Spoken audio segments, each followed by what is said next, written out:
This is not a trick question. What's the difference between a metaverse and a metaverse? This video might get a little bit confusing because I'm comparing a metaverse with a big M and a metaverse with a small m. And yes, there is a difference. I'm going to start this video off by saying that the metaverse with a capital M does not yet exist. And when we talk about metaverses, there still is not one definition that is completely agreed upon by everybody. It is still a very new concept, and a lot of this is still in development. So what is a metaverse with a lowercase m? There are many interpretations and definitions, but I think one that is representative is that a metaverse refers to a virtual world that is both immersive and interactive. Based on this definition, one example of a metaverse could be Zoom. It's both virtual, immersive, and interactive. And of course, when we talk about games, games like Minecraft or Fortnite, and of course Upland also fall into that category. Whether they leverage blockchain technology and use NFTs as assets is a completely different story. There are worlds that do not use this and can still be considered metaverses. Now understanding that something like Zoom is considered a metaverse, I'm going to put that aside and we're going to talk more about the gaming aspect of metaverses. When we talk about gaming metaverses, there isn't going to be one that is superior to all of the rest. If we take the analogy of social media, there are lots of different types of social media. You have Facebook, Twitter, LinkedIn, TikTok, and so on and so forth. I would say that there are many people who use more than one different types of social media platforms, but all of those fit underneath the umbrella of social media. The same thing is going to be true with these metaverses. There are going to be people who spend time in different metaverses for different reasons. And all of these metaverses are metaverses with a small m. They are all their own different world. Now, I want to take a step back, and through the analogy of social media, I want to talk a little bit about ownership in the metaverse. Today, if I posted a tweet on Twitter and I wanted to repost that somehow in LinkedIn, I have no way of doing that aside from copying the tweet, going into LinkedIn, pasting it, and reposting it.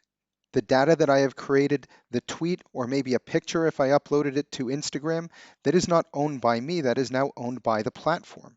And there is no frictionless way of bringing it from one platform to another platform. Now, when you look at something like Instagram and Facebook, as you are able to post simultaneously both to Instagram and Facebook, but that is because they are owned by the same company, Meta.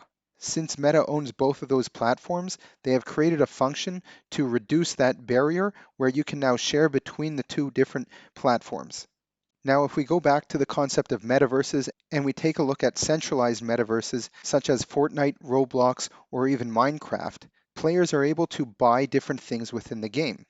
Whether it be a virtual t-shirt, a shield, or maybe some sort of a virtual weapon, this is not something that you actually own.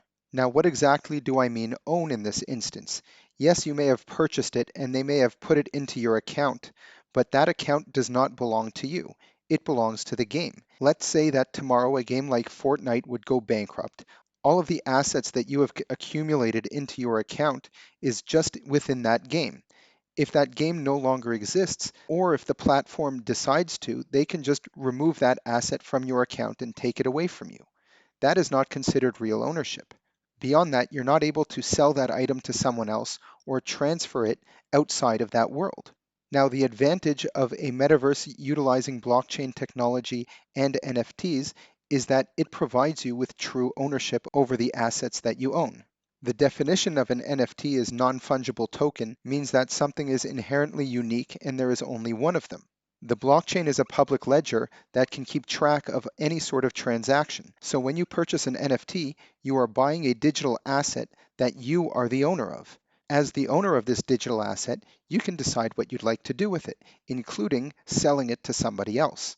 So if you owned a shield in Fortnite and also wanted to use that exact same shield somehow in Minecraft, there is absolutely no way of doing that because these two games do not talk to each other in any way, shape, or form. And this brings us to the concept of the metaverse with a capital M. Now, if you remember at the top of the video, I said that this metaverse still does not exist yet.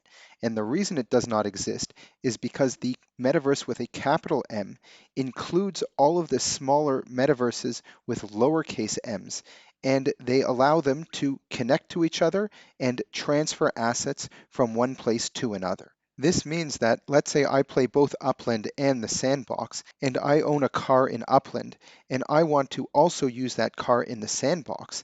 The metaverse with a capital M, it will allow me to move between Upland and sandbox metaverses with a lowercase m, and also take my car with me. The car that I bought in Upland will also have functionality within the sandbox. And this is something that is made possible by the blockchain technology and the use of NFTs. This is not something that can be done in a game like Minecraft or Fortnite. This is something that makes complete sense. If I go and purchase a car, I want to be able to use it wherever I want. Even in the real world, if I live in Los Angeles and I own a car and I want to take a vacation in Japan and I want to bring my car with me, I could. It wouldn't make much sense to do that probably, but technically I could ship my car from Los Angeles to Japan and use it there. And this is what the metaverse with a capital M enables. Now, one of the exciting features about the Upland metaverse is that anybody can come and create a game or an experience that utilizes these assets. We know that Upland has their own car racing game, and there's nothing stopping anybody else from also creating a car racing game or any type of game or experience or app. Since the blockchain is a public ledger, as a game developer, you are able to reference and give utility to any type of asset that you want. Now that means when the metaverse with a capital M comes along, that means that you can create a game that utilizes different assets from different games. Maybe somebody who's playing the sandbox wants to come into Upland with their car and race their car within the game that you have created. So now the real question is, when is the metaverse coming? And I'm referring to the metaverse with a capital M. In order for this to happen, there needs to be interoperability that is created between these different metaverses. Upland had previously announced a partnership with Gala Games in order to work on interoperability with the Voxverse, which is one of Gala Games' metaverses. Upland is utilizing the EOS blockchain, whereas Gala Games and Voxverse utilizes the Ethereum blockchain.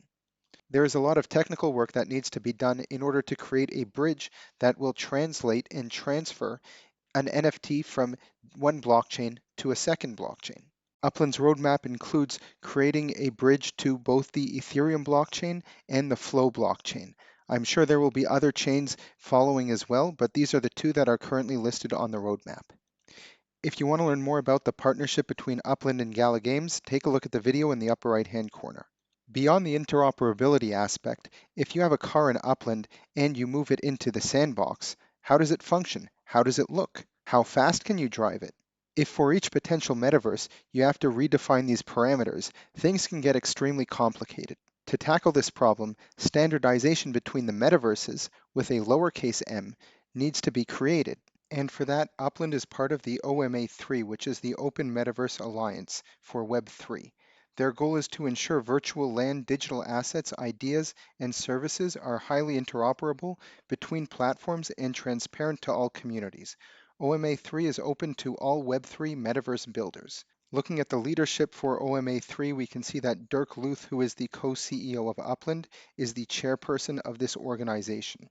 This group includes a lot of the top blockchain games in the industry, and from my perspective, it's nice to see that Upland is leading the way, and hopefully that means that a lot of Upland's needs will be addressed within this group, ensuring that Upland can be one of the top metaverses moving forward. The blockchain is new technology, these metaverses are all new, the subject of interoperability and standardization is being worked on. There are a lot of stakeholders and parties involved, so creating standardization that the OMA3 is suggesting is something that is going to take time, but that group will be laying the foundation for a lot of the assets and how they are utilized in different games in different metaverses with smaller m's.